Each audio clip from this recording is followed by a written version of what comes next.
Japan has one of the lowest obesity rates among wealthy nations. In men, it sits around 32%. In women, it's closer to 21%. Compare that to most Western countries, where the numbers run significantly higher, and you're left with an obvious question: what's actually different? It's not that Japanese people diet more aggressively. Most don't diet at all in the way we usually mean that word. No macro tracking, no intermittent fasting apps, no cutting entire food groups. It's not that they exercise harder either, at least not in the gym sense most of us picture.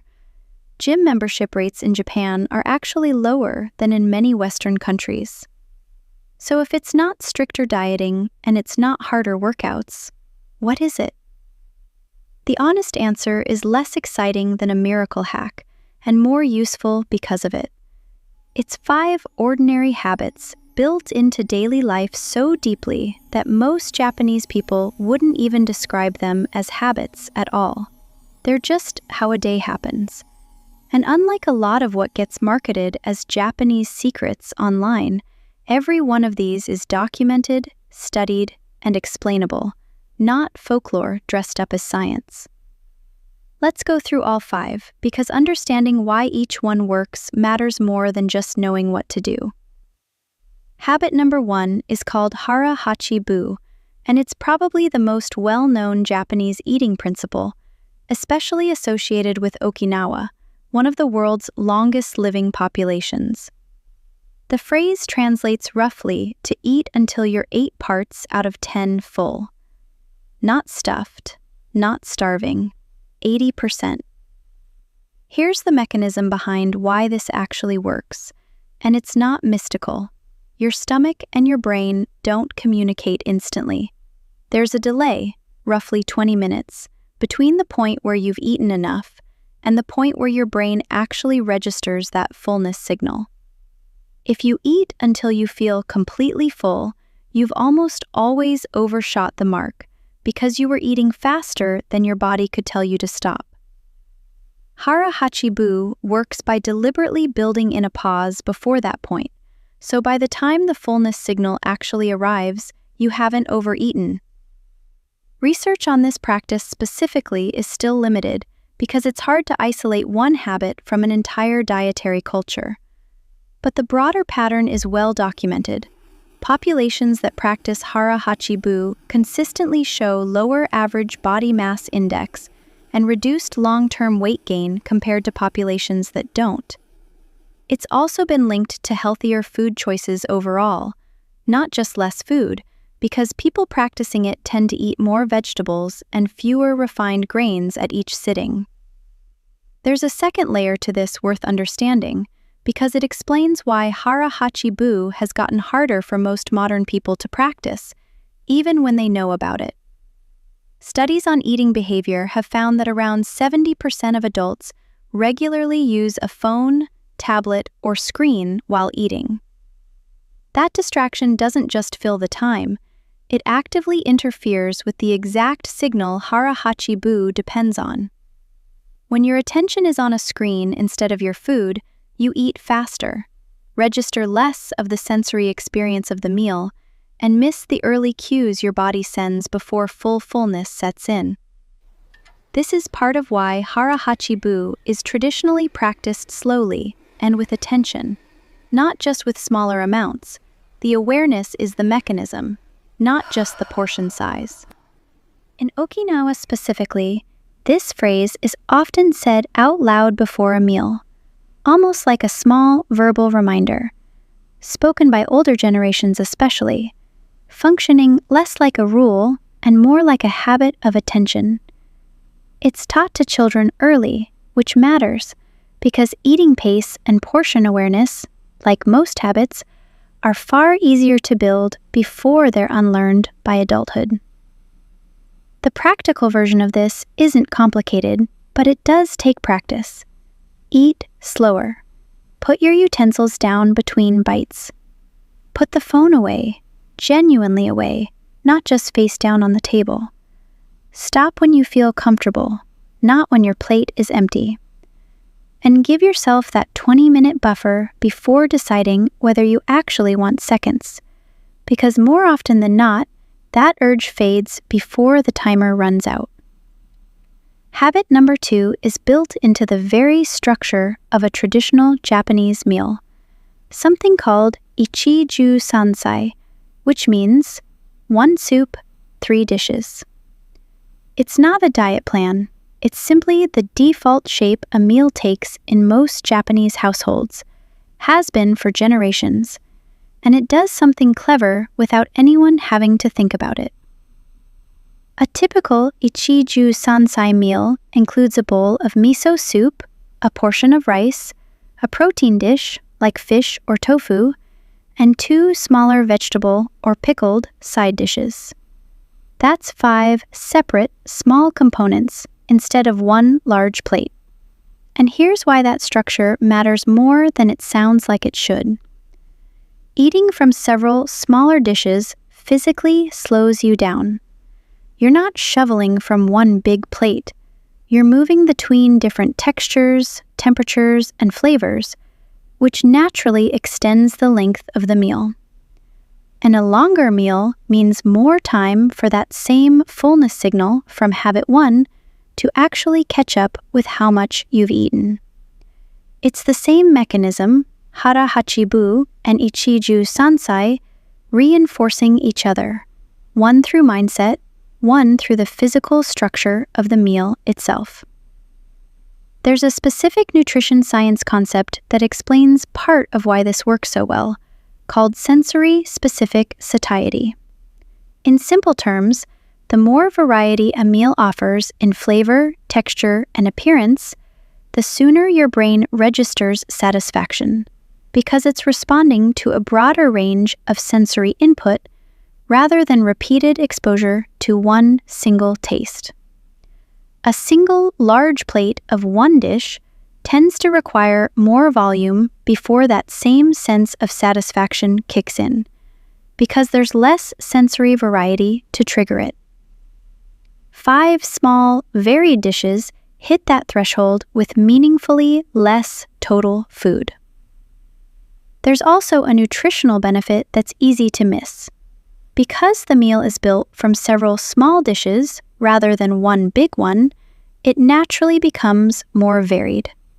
You're getting soup, a protein source, fermented or pickled vegetables, and rice, all in modest portions, rather than 1 large serving of a single dish.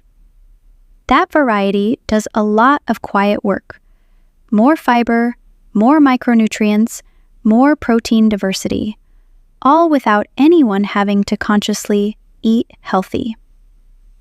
This structure is also taught early. Most Japanese school lunches follow a version of Ichiu Sansai, which means the pattern of small, varied portions becomes a default expectation of what a meal looks like, not a conscious diet decision made later in life. You don't need to recreate an entire Japanese meal to borrow this.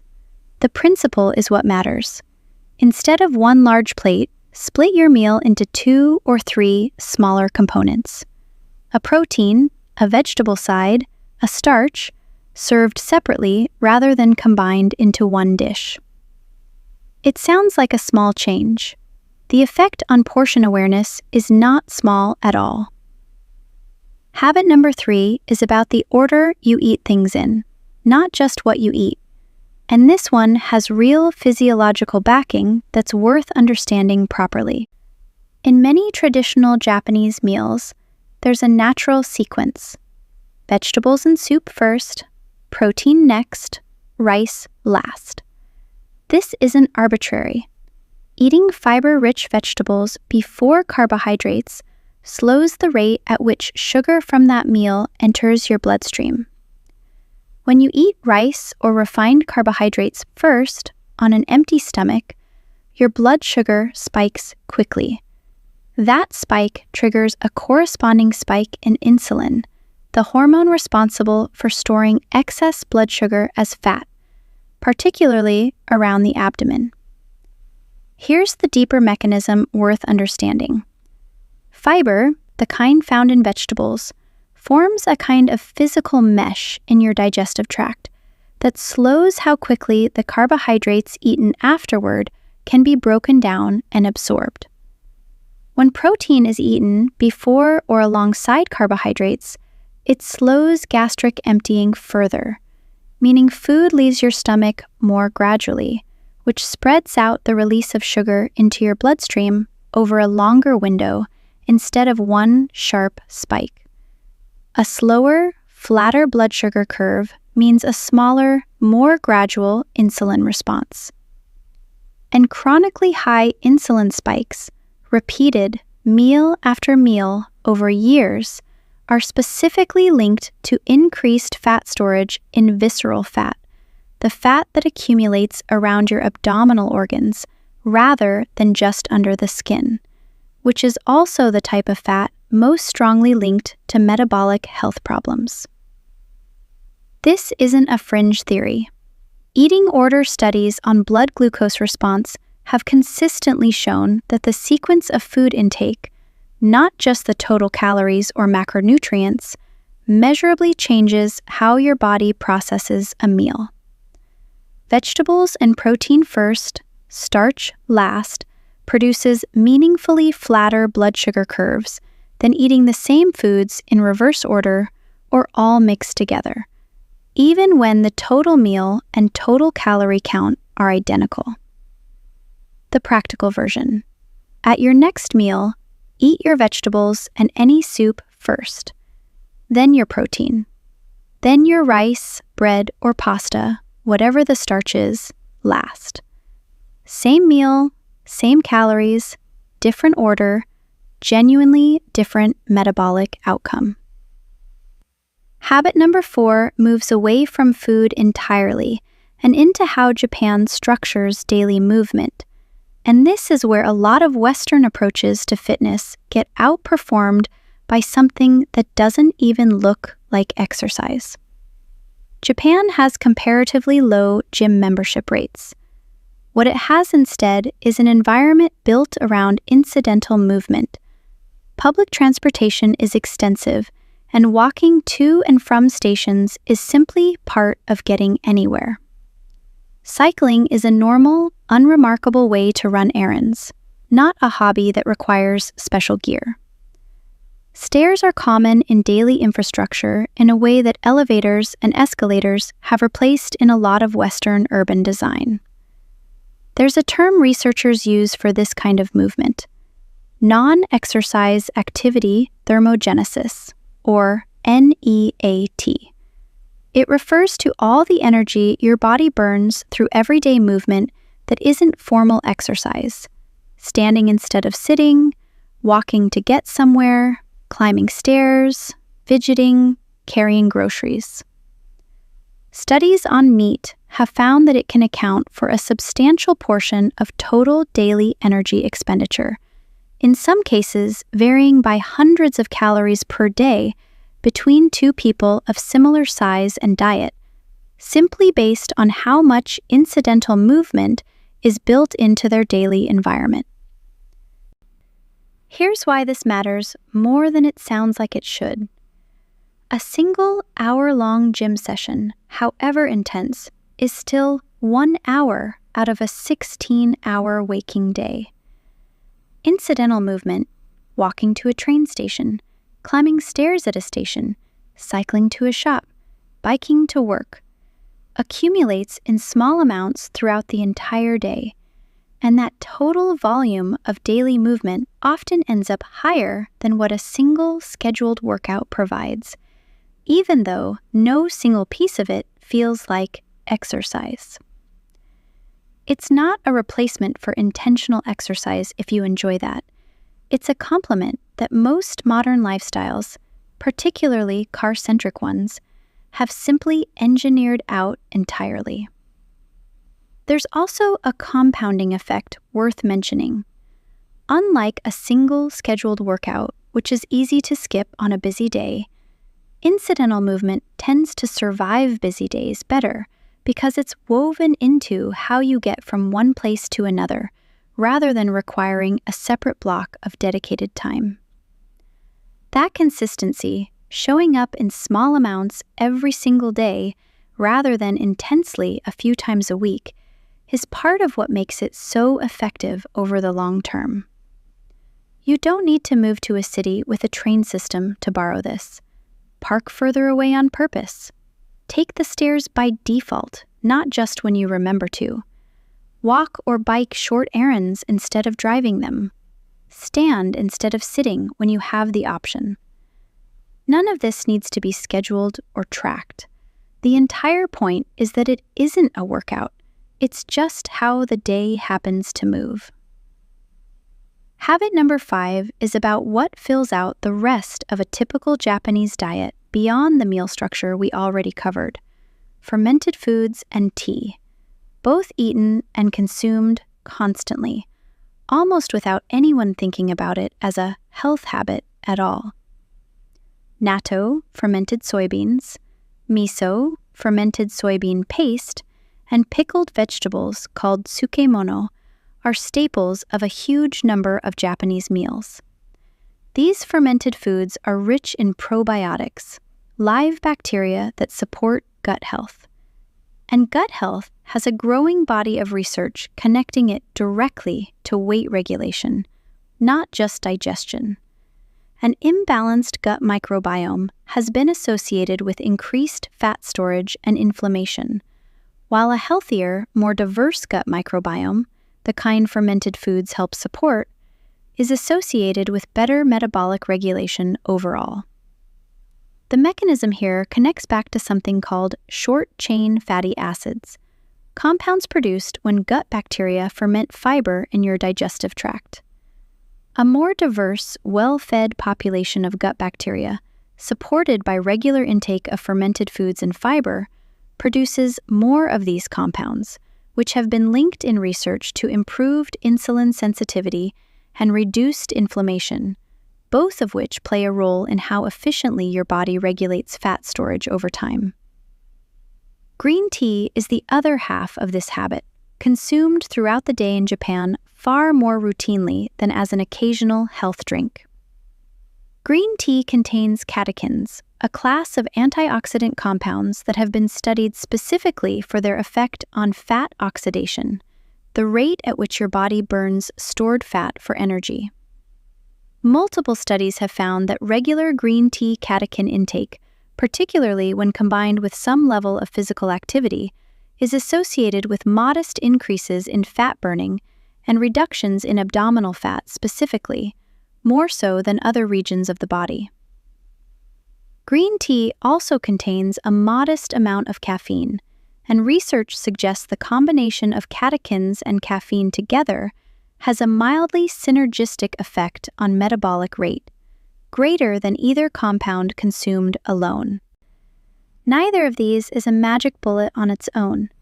A cup of green tea doesn't undo a poor diet, and eating natto once won't reshape your gut microbiome.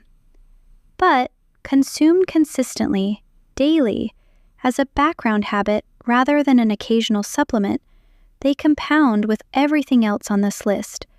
Better blood sugar control from eating order, smaller portions from Ichiu Sansai and Hara Hachi Bu, more daily movement from incidental activity, and now, better gut health and modest metabolic support from fermented foods and tea.